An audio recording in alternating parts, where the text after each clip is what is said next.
প্রিয় দর্শক বন্ধুরা, দিশান বাংলায় তোমাদের সবাইকে স্বাগত। আমাদের আজকের যে ভিডিওটি তোমাদের জন্য নিয়ে এসেছি সেটা কিন্তু আগের যে মেট্রিক পদ্ধতি বা দশমিক পদ্ধতির আমরা অঙ্কগুলো করেছিলাম, যেটাকে কিলো, হেক্টর, ডেকা, ডেসি, সেন্টিমিটার অঙ্ক আমরা বলে থাকি, সেই অঙ্করই আজকে আমরা আরও একটা ভাগ নিয়ে হাজির হয়েছি। কিন্তু আজকে কিন্তু আমরা কিলো হেক্টর মানে কিলো হেক্টর যে অঙ্কগুলি আছে এগুলো কিন্তু একটু অন্য ধরনের অঙ্কগুলো করব। প্রথমে একটু সহজ থেকে শুরু করব, তারপরে আমরা একটু অন্য ধরনের অঙ্ক করব। কারণ কিলো হেক্টর অঙ্ক করার সময় কিন্তু শুধু যে কিলো থেকে ডেকাতে নিয়ে যাওয়া, ডেকা থেকে কিলোতে আসো, একটা থেকে আরেকটাতে পাল্টাও, তা তো না। কারণ এই দৈর্ঘ্য, ওজন, পরিমাপের যে অঙ্কগুলি আছে সেগুলো নানানভাবে আসে। তো আস্তে আস্তে আমরা সেই অন্য অঙ্কগুলো একটু আলোচনা করব। তাহলে চলো শুরু করছি। প্রথমেই আছে 3 মিটার 17 সেমি। সেমি অর্থাৎ সেন্টিমিটার। এখন কিন্তু আস্তে আস্তে এই সেমি, সেন্টি, মিলি, কিগ্রা এইভাবে সংক্ষেপে লেখা হয়ে থাকবে, সেটা একটু খেয়াল করতে হবে। 3 মিটার 17 সেন্টিমিটারকে সেন্টিমিটারে নিয়ে যেতে হবে। আর এই কিলো, হেক্টর, ডেকা, এই সেন্টিমি এগুলো মনে রাখার জন্য সবার আগে কি মনে রাখতে হবে, সেটা মনে রাখতে হবে ছক। মিটার থেকে সেন্টিমিটার, তো মিটার থেকে সেন্টি ছোট না বড় সেটা আগে বের করতে হবে। 3 মিটার সমান সমান কত সেন্টিমিটার, আমি এখানে লিখে দেখাচ্ছি মিটার। কিলো, হেক্টর, ডেকা, মি, ডেসি, সেন্টি, মিলি। মিটার থেকে কোথায় যেতে হবে? মিটার থেকে যেতে হবে সেন্টিমিটারে, অর্থাৎ বড় থেকে ছোট এককে আসবো। একটা শূন্য, দুইটা শূন্য, অর্থাৎ 3 মিটারকে কি করতে হবে? 100 দিয়ে গুণ করতে হবে। 3 মিটার মানে 300 সেন্টিমিটার। আর এই সেন্টিমিটারের সাথে সেন্টিমিটারকে যদি আমরা যোগ করে দেই, 300 সেমির সাথে যদি 17 সেমি যোগ করা হয় তাহলে কত পাওয়া যাবে? 317 সেন্টিমিটার। কারণ সেন্টিমিটার 17 সেন্টিমিটার তো সেন্টিমিটারেই ছিল, শুধু 3 মিটারকে সেন্টিমিটারে নিয়ে এসে সেন্টিমিটার যোগ করে দিলাম। তাহলে সম্পূর্ণটা উত্তরটা কত চাইছে? উত্তরটা চেয়েছিল যে মোট কত সেন্টিমিটার, তাহলে মোট হচ্ছে 317 সেন্টিমিটার। ব্যাস, একদম সিম্পল। তাহলে কি আর কঠিন মনে হচ্ছে এই অঙ্কগুলো? এর আগের উদাহরণগুলি বা মানে আগের ভিডিওর অঙ্কগুলি যদি তোমরা দেখে থাকো তাহলে এই অঙ্কটা তো আমার মনে হয় না তোমাদের কঠিন বলে মনে হবে। আর যারা দেখোনি তারা চ্যানেলে গিয়ে আমার আগের ভিডিওটা দেখলে এই কিলো, হেক্টর, ডেকার অঙ্ক কিন্তু বুঝতে আশা করি কোনো সমস্যা থাকবে না। চলে যাচ্ছি পরের অঙ্কে। দেখো, এখানে আছে একই রকম 4টি বিস্কুটের প্যাকেটের ওজন 12.6 গ্রাম হলে এক প্যাকেটের ওজন কত হবে? আবারও বলছি, একই রকম 4টি বিস্কুটের প্যাকেটের ওজন 12.6 গ্রাম হলে একটি প্যাকেটের ওজন কত হবে? একদম সহজ, যে 4টি প্যাকেটের ওজন দেওয়া আছে আমাকে একটা প্যাকেটের ওজন বের করতে হবে। তাহলে মোট যে 4টার ওজন আছে তার সাথে যদি আমি 4কে ভাগ করে দিই তাহলে কিন্তু যে একটা বিস্কুটের প্যাকেটের ওজন কত সেটা বের হয়ে যাবে। তার মানে 12.6কে যদি 12.6কে 4 দিয়ে ভাগ করব, 12.6 12 দিয়ে 4 দিয়ে 12কে ভাগ করলে কত হবে? প্রথমেই যাবে 3 বার, মিলে গেল, দশমিক উঠে চলে আসবে 6। 4 দিয়ে প্রথমে একবার, 6 থেকে 4 বিয়োগ হলে হবে 2, দশমিকের জন্য চলে আসবে একটা 0, 4 5 20। তাহলে বন্ধুরা, একটা বিস্কুটের প্যাকেটের ওজন কত হবে? একটা বিস্কুটের প্যাকেটের ওজন হবে 3.15 গ্রাম। এটাই কিন্তু উত্তর। একদম সহজ একটা দশমিকের ভাগ অঙ্ক।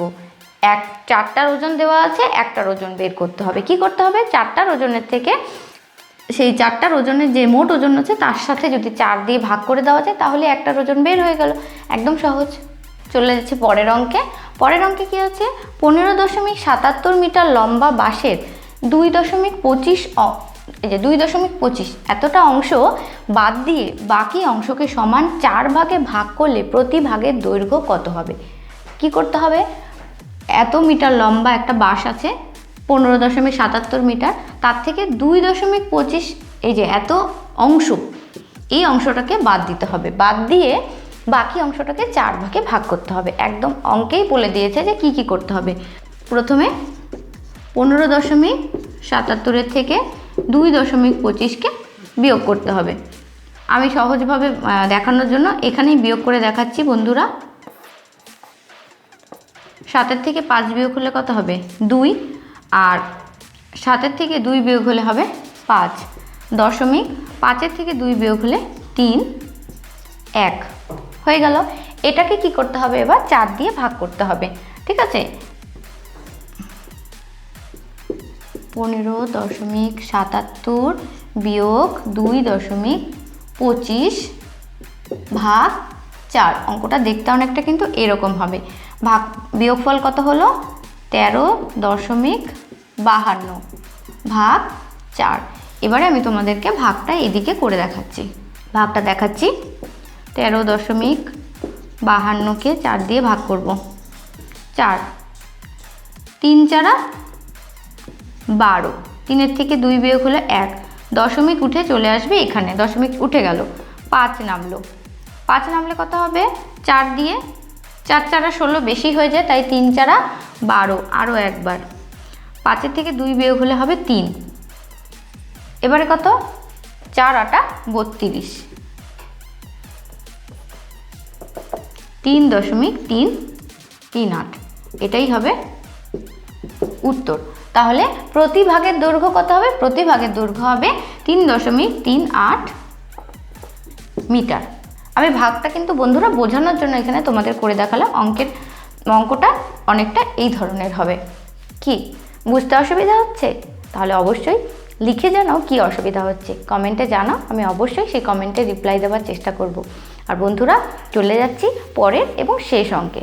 এবারের অঙ্কটা কি আছে দেখো। এবারের অঙ্কে আছে মিতু বাজার থেকে 250 গ্রাম অর্থাৎ 250 গ্রাম উচ্ছে, 500 গ্রাম গাজর, 1 কিগ্রা মানে 1 কিলোগ্রাম আলু কিনে আনলো। মোট আনাজগুলিকে কিগ্রাতে মানে কিলোগ্রামে কিগ্রাতে পরিণত করো। দুটো জিনিস নিয়ে এসেছে গ্রামে, উচ্ছে আর গাজর নিয়ে এসেছে সে গ্রামে, কিন্তু আলু নিয়ে এসেছে কিলোগ্রামে। এবার তিনটেকে যোগ করতে হবে, যোগ করে যে মোট আনাজ এনেছে সেটাকে কিলোগ্রামে নিয়ে যেতে হবে। চলো দেখে নিচ্ছি কি করে এটাকে নিয়ে যাওয়া হবে। প্রথমে কি করতে হবে? গ্রাম যেটা আছে সেটাকে যোগ করতে হবে, মানে 250 যোগ 500। ঠিক আছে, আর একটা জিনিস যেটা করে নিতে হবে সেটা হচ্ছে 1 কিলোগ্রাম মানে কত গ্রাম। এটাকে প্রথমে দেখিয়ে দিই তোমাদেরকে যে 1 কিলোগ্রামকে আগে আমরা কি করব? কিলোগ্রামকে গ্রামে নিয়ে আসব। 1 কিগ্রা মানে সমান সমান 1000 গ্রাম। এবারে কি করতে হবে? 250 গ্রাম যোগ 500 গ্রাম যোগ 1000 গ্রাম, তিনটের যোগফল। যোগফল কত হবে? আমি তোমাদেরকে যারা একদম ছোট বন্ধু আমি তো বলে দিয়েছি, তাদের জন্য কিন্তু আমি অঙ্কগুলো একটু দেখানোর চেষ্টা করছি যেন তারা সহজভাবে বুঝতে পারে। 0 5 5 আর 2 7 1। ঠিক আছে বন্ধুরা, এবারে কি করতে হবে? এটা চলে আসলো গ্রামে, গ্রামকে নিয়ে যাব কিলোগ্রামে। গ্রাম থেকে কিলোগ্রাম অর্থাৎ কি করতে হবে? গ্রামকে কিলোগ্রামে নিয়ে যাওয়ার জন্য এই 1750কে কিন্তু কি করতে হবে? 1000 দিয়ে আবার ভাগ করতে হবে, তাহলে গ্রামটা চলে যাবে কিলোগ্রামে।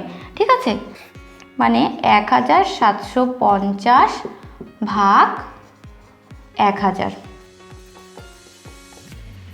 যদি ভাগ করি, প্রথমে কত আসবে? প্রথমে আসবে একবার 7 5 0। এবারে কিন্তু আমি দশমিক দিব, দশমিক দিয়ে কি করতে হবে? একটা 0 আনবো, দেব 7 বার। 5 0 0, দশমিকের জন্য একটা 0 চলে আসবে, মিলে গেল। তাহলে কি হলো?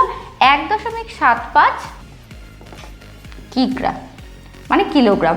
তাহলে মোট যে আনাজটা আছে 1750 গ্রামকে যদি আমি কিলোগ্রামে নিয়ে আসি তাহলে কত হবে? সেটা 1.75 কিগ্রা। এটাই হলো এই অঙ্কের উত্তর। আশা করি এই অঙ্কটা তোমরা বুঝতে পেরেছো। ভিডিওগুলি যদি ভালো লাগে, আমাদের চ্যানেল যদি তোমাদের ভ্যালুয়েবল মনে হয়, তাহলে অবশ্যই সাবস্ক্রাইব করে আমাদের পাশে থাকবে। আর তার সাথে পাশে থাকা যে বেল বাটনটি আছে সেটা বাজিয়ে রাখবে, যেন নোটিফিকেশনের ঘন্টাটা সবার আগে পৌঁছে দেয় তোমার কাছে। আর পরের ভিডিওতে আবারও নতুন বিষয় বা নতুন কোনো অঙ্ক নিয়ে হাজির হয়ে যাচ্ছি। সবাই সঙ্গে থাকবে, সুস্থ থাকবে, ভালো থাকবে। ধন্যবাদ।